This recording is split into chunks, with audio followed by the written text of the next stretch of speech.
सलामकुम दोस्तों। और सुनाओ, सब ठीक ठाक, बढ़िया, कैसे हैं? और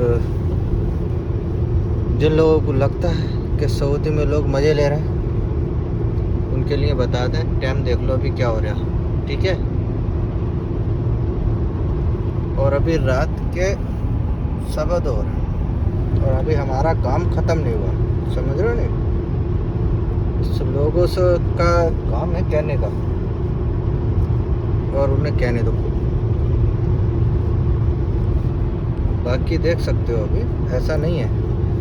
और मैं भी देख लो कहाँ हूँ। अभी कुछ छोड़ा हूँ एयरपोर्ट, जा रहा हूँ वापस, तब जाके सोना है। शक्ल देख रहा हूँ, शक्ल पे 12 बज रहा है। कोई बात नहीं, एडजस्ट कर लेंगे। तो यही है भाई, परदेश है ये, यहाँ जो है आपको सुकून नहीं है।